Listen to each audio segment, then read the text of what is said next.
Ampulizza Dr. Gerard Walulya naye amaze okutwegattako musomesa wa byamawulire ku Makerere University mu kugumu ebyo era ebigenda maaso mu nsi abirondoola nnyo. Katukomewo 89.2 FM.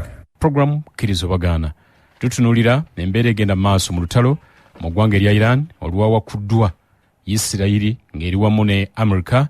Abantu kugambye nti abasukka mu 145 baluguzeemu obulamu ku ludda olwa Iran, so nga ate emikutu gya Isirayiri njo giraga nti abafudde mu Iran basukka mu 145 ng'Abayirani bwe bagamba. Abalumiziddwa basukka mu 5000. Dr. Gerard Walulya ojjidde nga tutunulira olutalo luno nga bwe tulogedde ku mwami Harold Kaija atusigidde ekifaananyi enkolagana ya Iran ne Amerika gyevudde mu bakulembeze okuva emabega eri nga tukyali mu bukulembeze obw'ennono.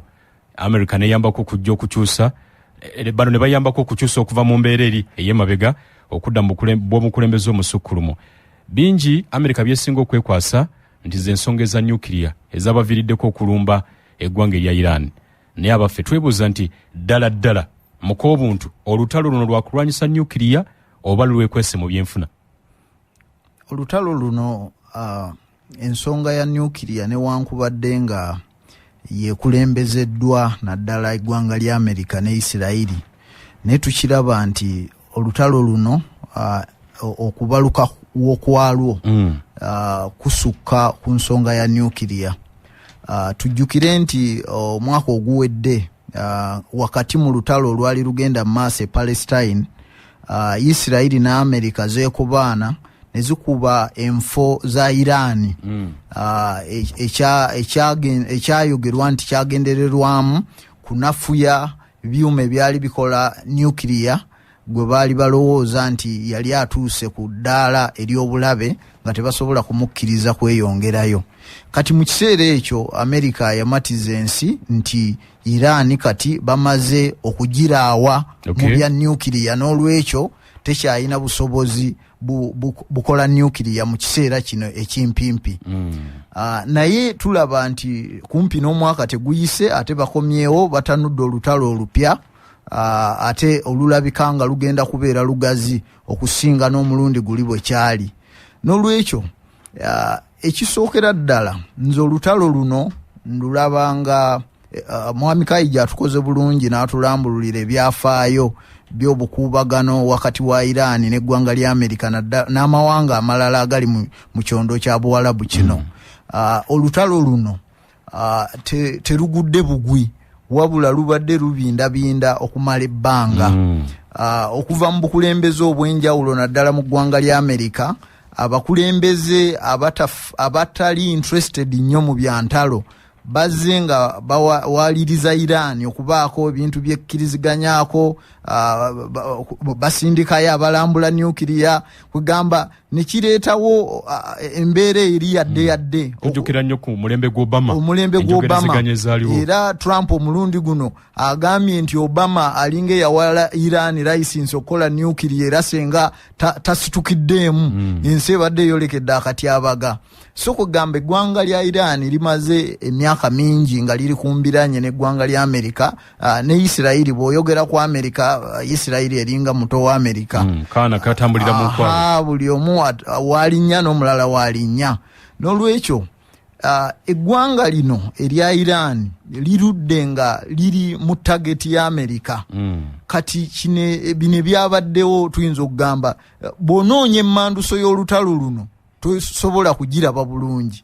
Naye osobola okulaba nti Amerika ebadde eteekateeka okulumba Iran, okugeza ekikolwa kya Amerika eky'okulumbagana eggwanga lya Venezuela nekwata pulezidenti waayo Maduro, yo neteekako abafuzi beeyagala.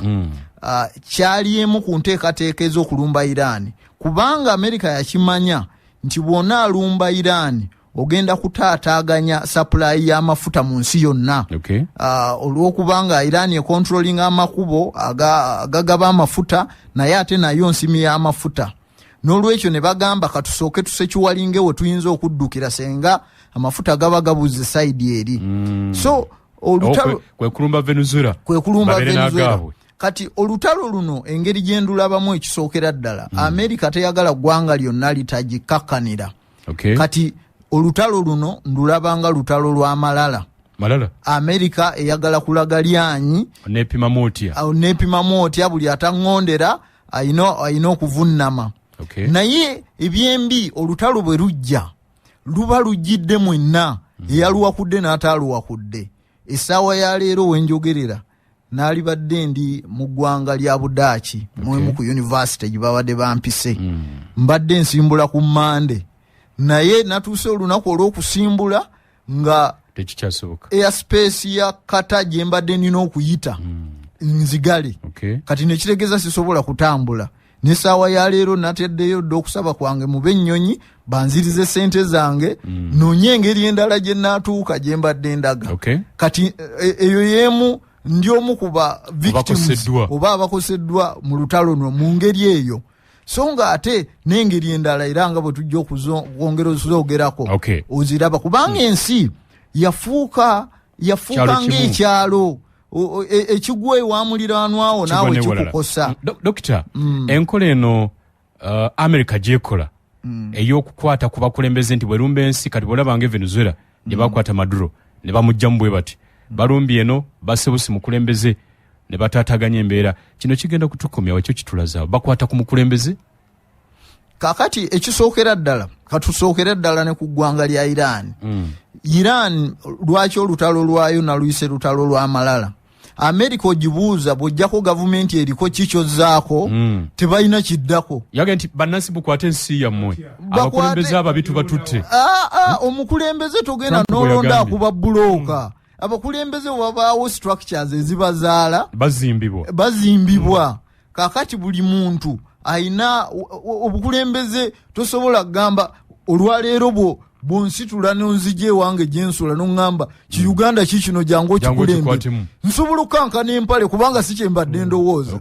Kakati n'aba Iran bw'obajjako obukulembeze bwe babadde bamanyidde n'obagamba muteekeeko abakulembeze eggwanga lyammwe liiryo oba toyina kirungi kyokoze wabula oba ogenda kuleetawo mu luzungu kye bayita vacuum oba ogenda kuleetawo omuwaatwa mu by'obukulembeze nti abantu ebintu enkola gye bamanyire ey'obukulembeze ogijjeewo obalese mu bbanga.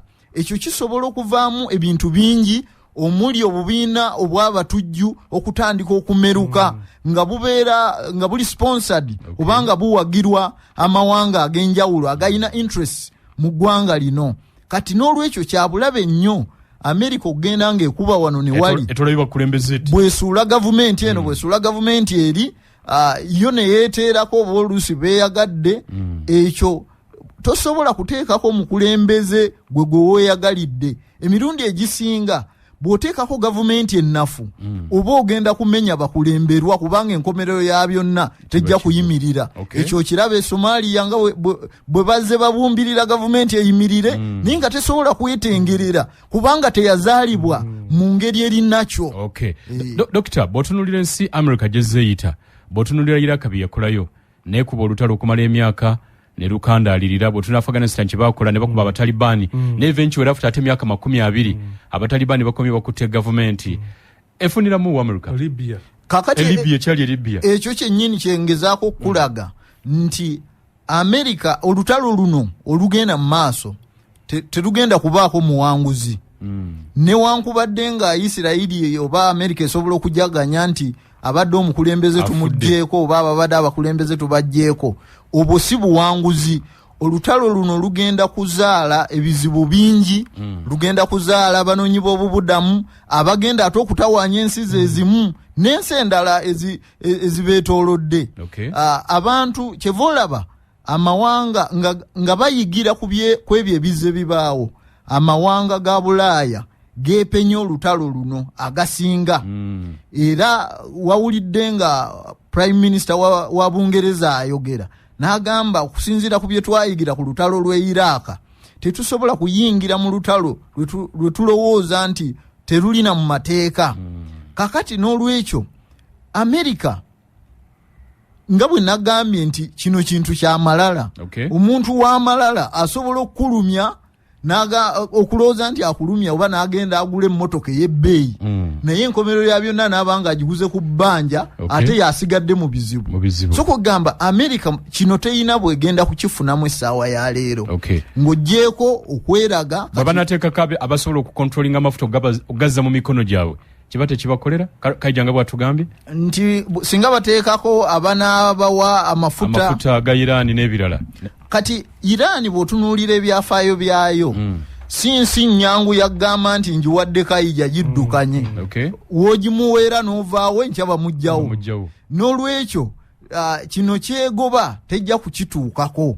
Waliwo amawanga g'osobola okugamba nti nsobola okuteekayo omuntu n'abeerayo naye bano balina established traditions ezitasobola kumenyebwa, balina ennono zaabwe ezitasobola kumenyebwa nti oteekeyo gwe kyoyagala oteekewo omuntu gw'oyagala. N'olwekyo newankubadde nga ekyamafuta bakitunuulidde, omanyi America yemu ku nsi ezirina amafuta naye amafuta ga America agasinga tegasima tegakozesa yo egatereka nga reserve nti ensi bw'erituuka mubbula nga batandika ewaabwe bakola ki bajjula bakameno waffe kakati bagenda bakama buli we gali nga bo agaabwe agasinga bageesigalizza.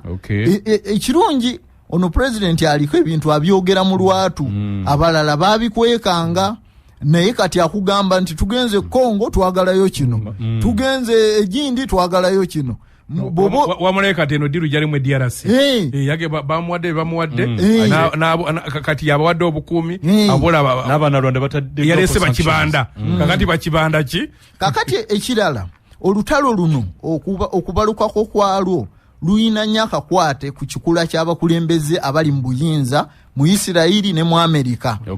Trump ng'omuntu si muntu gwaligambye oba diplomat si muntu agenda okukwata ebintu mu ngeri y'ekisajja kikulu oba no mu ngeri ey'okuzza emirembe ye kyalowooza nti kyekituufu kyakolerawo. Era omulundi guli mu 2016 bwe yali yeesimbawo bagamba Trump ono abamu abaali bamuwakanya tetusobola kumwesiga kumuwa koodi za nuclear nga bamulaba alimu obwakipaku ayinza okugenda n'abetente ensi yonna. So kugamba karakita ya president wa America aliko kati si nnyangu era yemu ku bivi wamuwulidde eggulo ng'agamba nti oba oliawo Isirairi yabadde teyagala kuwakula lutalo ku Iran naye baagikase yagambye we forced a hand of Israel. Minister w'ebyokwerinda mu America Marco Rubio yagambye nti babadde balina obubaka nti Iran eteekateeka okukuba America ate eteekateeka okugikuba ewabi nga bo okugenda mu Iran okugiwakulako olutalo babadde beeziyiza bizibu ebiyinza okujjawo mu maaso. Ekyo kyekwaso era nga bw'oyinza okuwulira ebirala byonna bye banaagamba kubanga tewali bujulizi bwonna bulaga nti Iran ebadde erina ekigendererwa ekyokulumba America. Ekisooka okukuba mu America ng'oli mu Iran olina okuba ne capacity gy'ozimbidde ebbanga kubanga distance nene y'ensonga lwaki n'Amerika yennyini tesobola kuba Iran ng'eyimya America enoonya bases eziriranyewo esobola okuba mu Iran. Kati omuntu okuvaayo n'agamba nti Iran ebadde eyagala kuba bannansi ba America mu America I think kiba kya bulimba. Kati Iran kigendererwa kyayo okusiba amafuta okubanga tegakyasobola kutambula kugenda mu bitundu byansi birala bagenderera okulaba nti bakosa ensi mu bitundu ebirala basobole okufaayo eri olutalo luno n'okukaka America ne Isirairi okulaba nga balukomya kubanga bakimanyi nti bwe batakola ekyo tebasobola kuwangula lutalo luno kuyita mu kukuba bukubi mundu baagala bakaka America banywanyi baayo bagigambeko nti owaayo olutalo ebiruvaamu bitukosa olutalo lukomyawo kubanga nyini bakubidde ensi zaabwe vire kakati nga bwolaba nti abana balina bases abalina ebitebe battractinze attention ya Iran okubanga ekasukayo emizinga kakati bano bannanyini nsi zino kati naffe abalala baba badde bafuna amafuta okuva eyo tujja mugambo wange nga tetukyayina ebbeeyi yakyukiddewo kati tubadde twogera wano ku ddoola ebintu ebibye ebivudde mu lutalo byatandise dde okweyoleka n'olwekyo okuyita mu kakodyo kano oba oli awo kiyinza okufunza ku buwanvu bw'olutalo ebbanga lye lwanditutte kubanga emitawaana egiruvuddemu amawanga gayinza okulaba nti tegasobola kugikonteininga ne gasalawo gaperereze Trump. Naye ekizibu kya Trump si muntu mwangu wakuwabula nti tokwata kkubo lino bw'aba asazeewo nti ngenda gindi okutuuka oba basirikale ba Amerika bameka abanaafiira mu lutalo olwo ajja kufaayo kitono. Kino kimakinga America great again nga Trump bwe mubala gatambulirako. America great again ekisooka ngombo ya kalulu. Naye ate era kino bwe kibanga kisobodde okukakanya Iran kiba kibawa okuba nti omuzinzi gweyongera atatuwuliriramu tasobola kuyimirira. America great again enywezo wa super power naye ate engeri Trump gye yakolangamu America great again yali yakunyweza America internally ekifuula America okuba ey'amaanyi bye bikolwa byaye bweru wa America kati nga okubaawo akanyoola bikya kangeze nga Ukraine America senga esindika amagye nereetawo obutebenkevu ekyo kye kifuula America okuba ey'amaanyi naye mu America ne bwali gaggawala n'afuuka atya naye ng'ebweru tetuwulira influence ye ekyo tekifuula America kuba y'amaanyi kino kigeraageranye amawanga mangi mu nsi amagagga naye kiringa ne bw'obeera gwe ng'omuntu ng'oli mugagga naye nga ku kyalo toyina by'okoze kulaga bugagga bwo tewali ajja kukuliiko organizinga nti oli muntu w'amaanyi.